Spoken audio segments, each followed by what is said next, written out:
bonobo is thought by many to be the great ape which most closely resembles humans, both in its anatomy and in its behavior.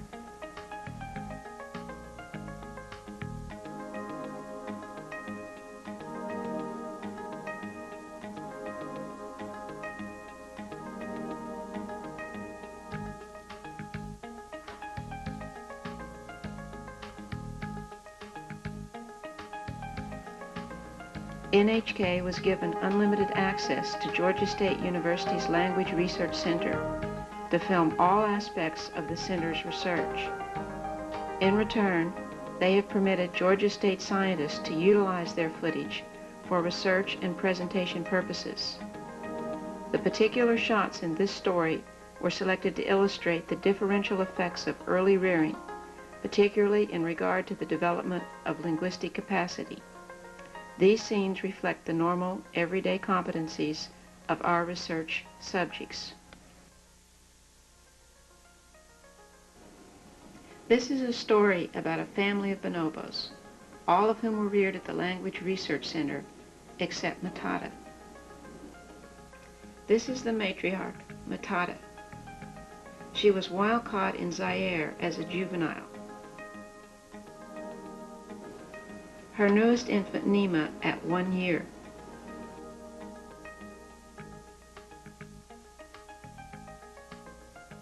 Effort to teach Matata to use symbols and to understand speech since 1975 have failed. This is Matata's adopted son, Kanzi. For the first 2.5 years of Kanzi's life, daily efforts were underway to teach Matata lexical symbols. During his infancy, Kanzi could observe any instruction his mother received, but at the time he appeared to pay little attention. When he was 2.5, though, while his mother was away for a few months, he spontaneously began to communicate using lexigram symbols with surprising skill.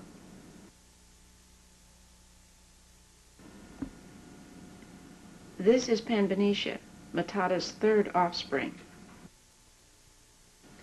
Unlike Kanzi, Panbanisha did not observe attempts to instruct her mother. However, she did observe her caretakers talking to each other and to her while pointing to lexical symbols on the keyboard. Hilltop. You want to go to Hilltop? Yes. We could go to Hilltop. This is Tamuli, Matata's fourth offspring. Unlike her siblings, she was raised as a control subject. Only rarely did she experience speech or keyboard communications. Instead, she spent the first 3.5 years of her life continuously with her mother Matata.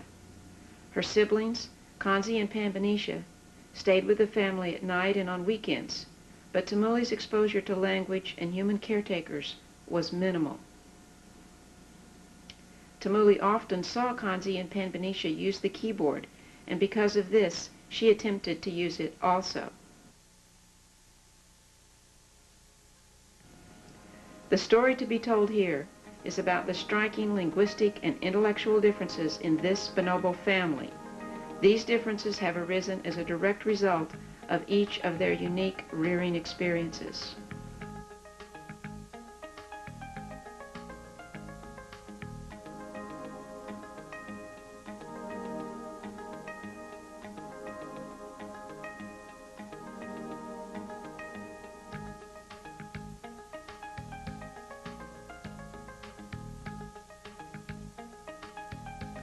This research has taken place across the last 17 years at the Georgia State University Language Research Center, located on 50 acres of forested land in Atlanta, Georgia.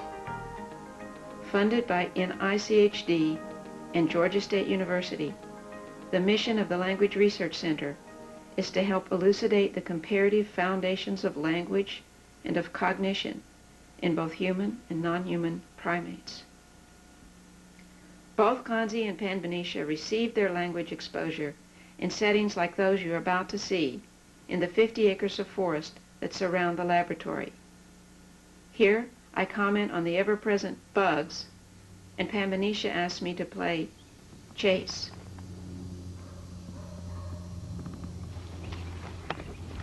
bug,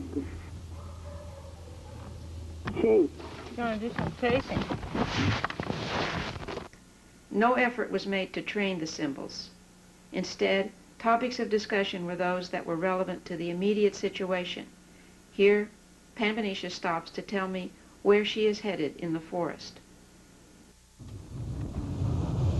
Harry, yes.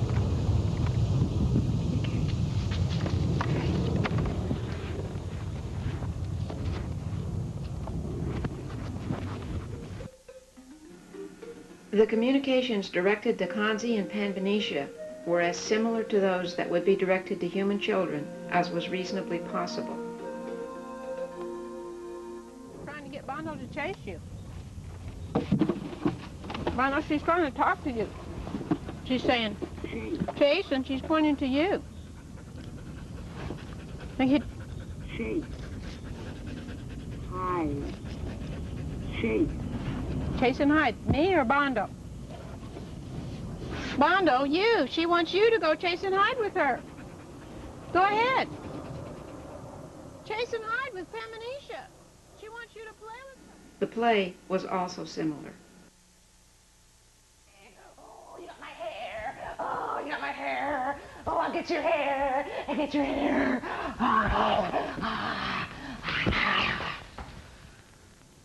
Oh, pardon me.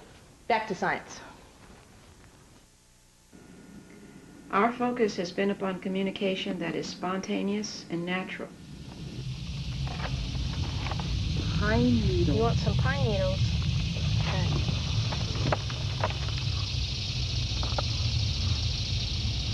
No, stickleys.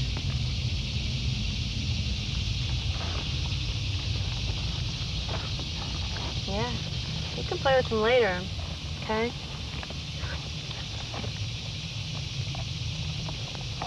They're good pine needles. For comparative purposes, human children were reared half of each day in a similar environment. Like the bonobos, their caretakers exposed them to lexical symbols as well as speech in the context of daily life.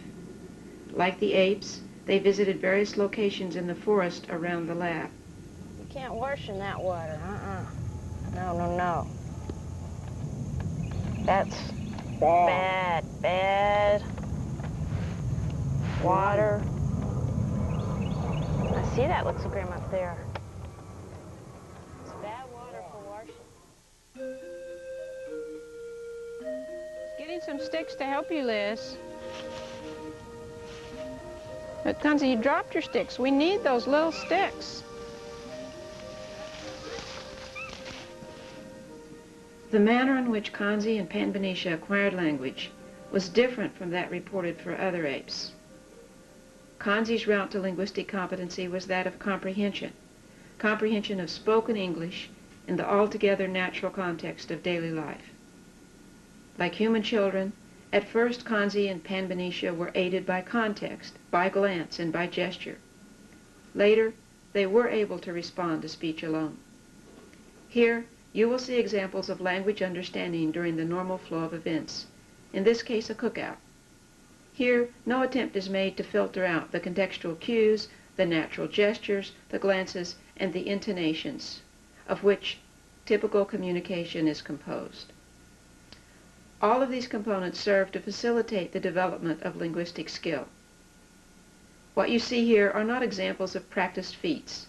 Campfires are infrequent and each one is different. Kanzi is asked to do whatever he might be willing to help with at the time. Later, you will see controlled tests, which are designed to eliminate gestures, glances, and the contextual assists to language understanding.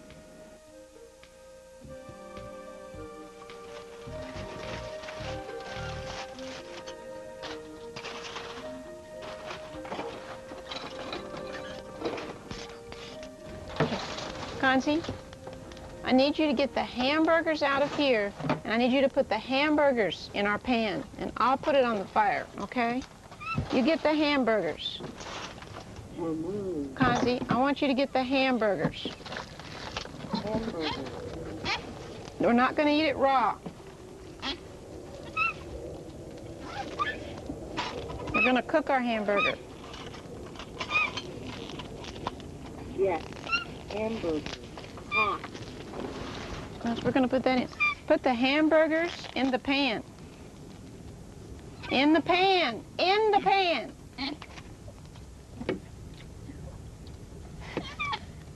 In the pan, yeah, you can squish them up. Okay. Is that our biggest knife? Kanzi, we need you to cut up the apples for us, okay? In the pan over there, might be another knife. We're going to put our apples in here. Good. There's some good pieces. We can put those in here. Good. Good. Put those in here. Good. Okay, close them up.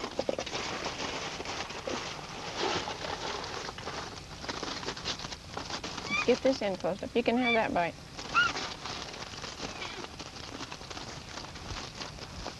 Okay, can you put the apples on the fire?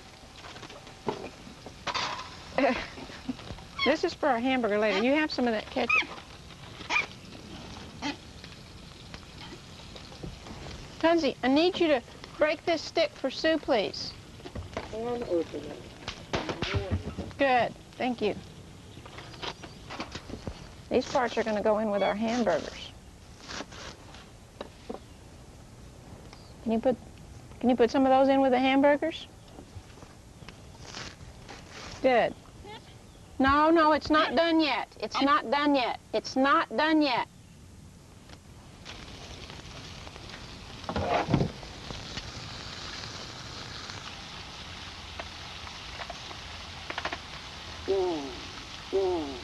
Yeah.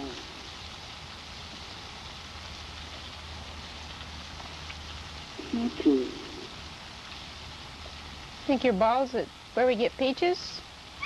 You think your ball is hiding at Look out. where we get peaches? You think that's where Shelley put it? Banana. Shake. Shake. You want to chase to banana. Well, you remember we went Banana. bananas at the tree house, and you put that banana in your tummy. Kunzi, your job is to put some bread on the plates. On the plates, that's right. Get some more bread for our hamburgers and put it on the plates.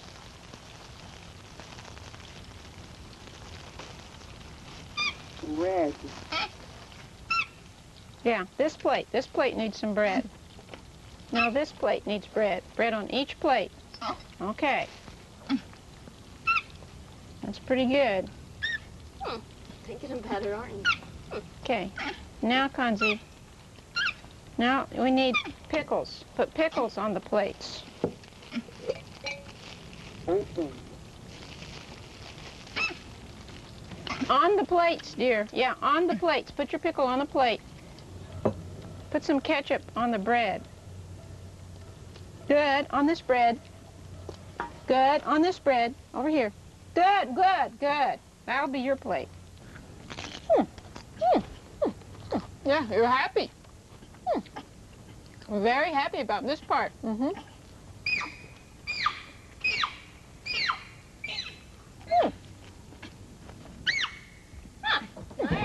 Hi. Oh, it's nice coming back and joining everybody.